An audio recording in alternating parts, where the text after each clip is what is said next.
नमस्कार, प्रदेश के number 1 news channel news 18 Rajasthan पर आप सभी का स्वागत। मैं हूं आपके साथ हेमंत कुमार। चलिए खबरों की शुरुआत इस वक्त की सबसे बड़ी खबर के साथ। प्रदेश में आरटीएच बिल का विरोध तेज हो गया है। वहीं डॉक्टर्स के आंदोलन को लेकर के इस वक्त की सबसे बड़ी खबर है। कल से जिलों में क्रमिक अनशन की शुरुआत की जाएगी डॉक्टर्स की तरफ से। जयपुर में आज डॉक्टर्स ने अपना शक्ति प्रदर्शन किया है। निजी डॉक्टर लगातार इस बिल के खिलाफ आंदोलन कर रहे हैं। आरटीएच बिल को वापस लेने की मांग निजी डॉक्टर्स की तरफ से की जा रही है और इलाज के लिए मरीज परेशान हो रहे हैं। अस्पतालों में लंबी कतारें देखी जा सकती हैं। बहरहाल निजी डॉक्टर्स को सरकारी डॉक्टर्स का भी सहयोग मिल रहा है। 2 घंटे का कार्य बहिष्कार सरकारी डॉक्टर्स की तरफ से किया गया। ऐसे में 2 घंटे सरकारी अस्पतालों में भी मरीज परेशान होते देखे गए। अलग अलग जगहों की तस्वीरें आपकी टीवी स्क्रीन पर है। राइट टू हेल्थ बिल के विरोध में सोमवार को जयपुर में डॉक्टर्स ने अपना शक्ति प्रदर्शन किया, तो साथ ही बिल के विरोध में कोटा में भी प्रदर्शन हुआ। भरतपुर, बाड़मेर, प्रतापगढ़ और धौलपुर की तस्वीरें हैं। तमाम जगहों पर निजी डॉक्टर्स की तरफ से प्रदर्शन किया गया, नारेबाजी की गई। बिल के विरोध में निजी डॉक्टर्स के समर्थन में इंडियन मेडिकल एसोसिएशन ने देशव्यापी बंद का आह्वान किया है। अब लोगों को इसका खामियाजा भुगतना पड़ रहा है। लोगों को समय पर ट्रीटमेंट नहीं मिल रहा, लोग भटक रहे हैं। ऐसे ही 5 अलग अलग तस्वीरें आपकी टीवी स्क्रीन पर हैं। तो वहीं राइट टू हेल्थ बिल के विरोध में निजी डॉक्टर्स का धरना और विरोध प्रदर्शन का दौर जारी है। जोधपुर में डॉक्टर संपूर्णानंद मेडिकल कॉलेज के बाहर प्राइवेट प्रैक्टिशनर्स ने एकजुट होकर के इस बिल के खिलाफ विरोध किया, धरना दिया और प्रदर्शन किया है। साथ ही इस बिल को वापस लेने की मांग की गई। हमारे संवाददाता रंजन दवे ने इन पदाधिकारियों से धरना स्थल पर पहुंचकर के बातचीत की है।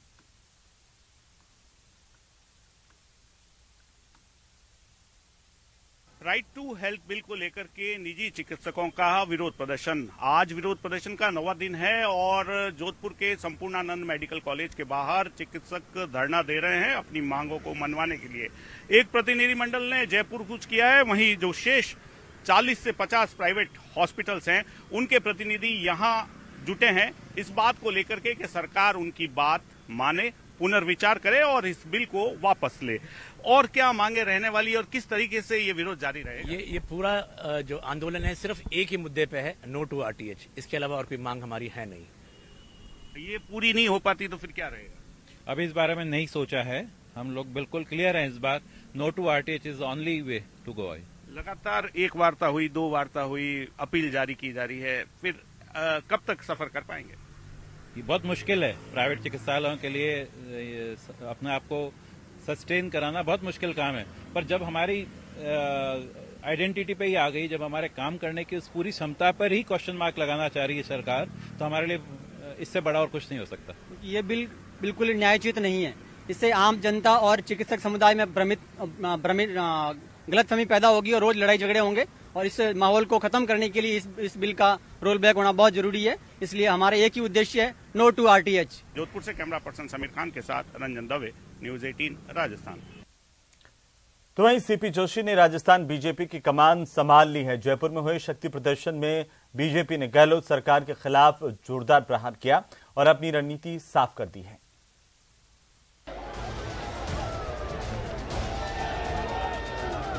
भारत माता की, भारत माता की, भारतीय जनता पार्टी जिंदाबाद। सीपी जोशी ने संभाली प्रदेश बीजेपी की कमान।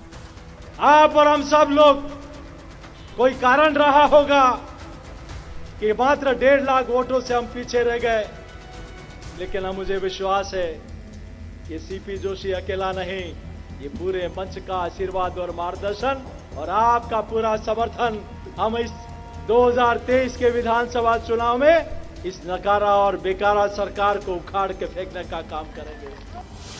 23 की जंग के लिए जोशी का प्लान। 6 महीने का समय हमारे पास बचा है। आप सब लोग बैठे हैं, आप देवतुल्य कार्यकर्ता बैठे हैं, हम सब लोग मिलकर इस काम को आगे बढ़ाने का काम करेंगे।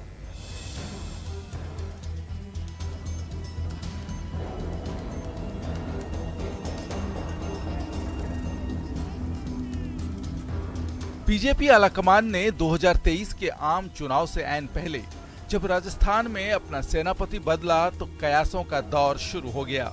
लेकिन सोमवार को जब सीपी जोशी ने राजस्थान बीजेपी के नए अध्यक्ष के तौर पर जिम्मेदारी संभाली तो ये कार्यक्रम न सिर्फ बीजेपी के लिए शक्ति प्रदर्शन का रहा, बल्कि शपथ समारोह के बाद कार्यकर्ताओं को संबोधित करते हुए बीजेपी ने विधानसभा चुनाव के लिए शंखनाद भी कर दिया।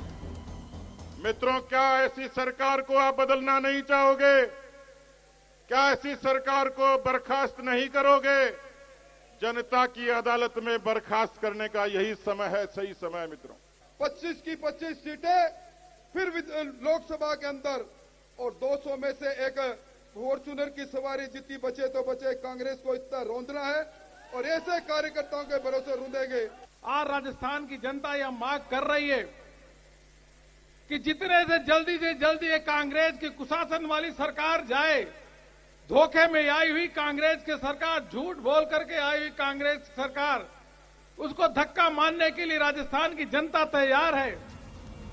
सीपी जोशी के पदभार ग्रहण को लेकर बीजेपी ने पूरी ताकत झोंक दी थी। चित्तौड़गढ़ सांसद सीपी जोशी दिल्ली से अपने समर्थकों के साथ सोमवार सुबह 7 बजे सड़क मार्ग से जयपुर के लिए रवाना हुए थे।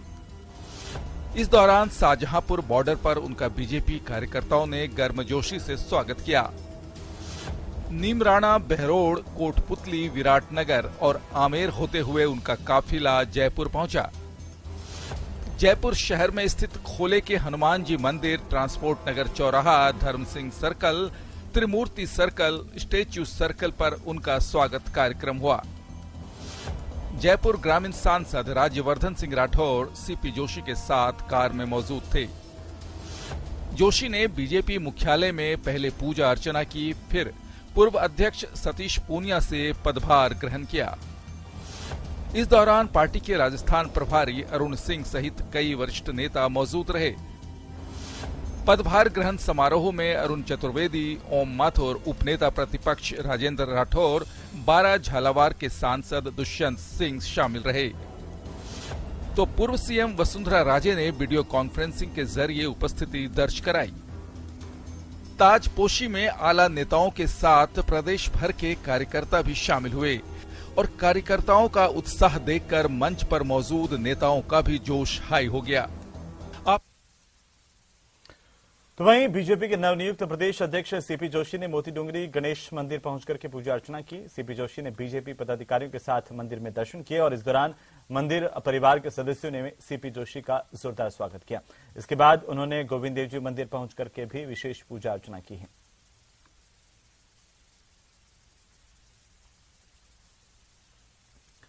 तो वहीं पूर्व मुख्यमंत्री वसुंधरा राजे ने सीपी जोशी को बीजेपी का प्रदेशाध्यक्ष बनाए जाने को लेकर के बधाई दी है।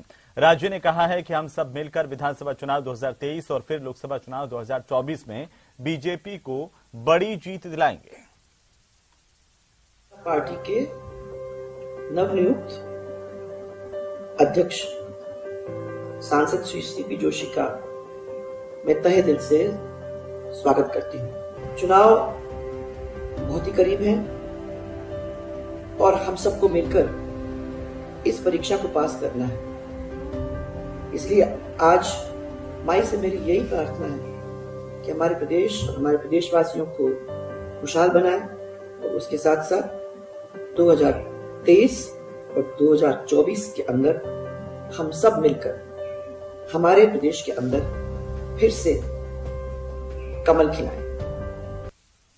तो वहीं भारतीय जनता पार्टी पर पीसीसी चीफ गोविंद सिंह डोटासरा ने बड़ा हमला बोला है। डोटासरा ने कहा कि चुनाव में अभी 8 महीने बाकी हैं। वे 6 महीने में सरकार उखाड़ फेंकने की बात करते हैं। क्या वे मिड टर्म पोल की बात कर रहे हैं? ये कहना है गोविंद सिंह डोटासरा का। उन्होंने कहा कि सरकार के कार्यों से जनता खुश है। ईआरसीपी पर अपना स्टैंड बीजेपी साफ करे। गोविंद सिंह डोटासरा ने कहा कि बीजेपी के 25 सांसद, केंद्र में बीजेपी की सरकार है। प्रदेश अध्यक्ष जी ने 6 महीने में उखाड़ने की बात की है। चुनाव तो 8 महीने बाद में है, तो क्या वो मिड टर्म पोल कराना चाहते हैं? 6 महीने तो वैसे भी नहीं उखाड़ सकते। वो आम चुनाव की बात कह सकते हैं। आम चुनाव में राजस्थान की सरकार ने जो अच्छी गवर्नेंस दी है, जो अच्छी पॉलिसीज लाई है, जो फ्लैगशिप योजनाएं हैं, जो अच्छा काम किया है उससे जनता खुश है। उनको आज मैं समझता हूं कि ये कहना चाहिए कि हमारी सरकार की जो पॉलिसीज हैं उसमें क्या कमी खामी है, उसको हम ठीक कराने के लिए कोई सुझाव देंगे, कोई विरोध प्रदर्शन करेंगे। वो बात तो उन्होंने कही नहीं, और एमपी हैं।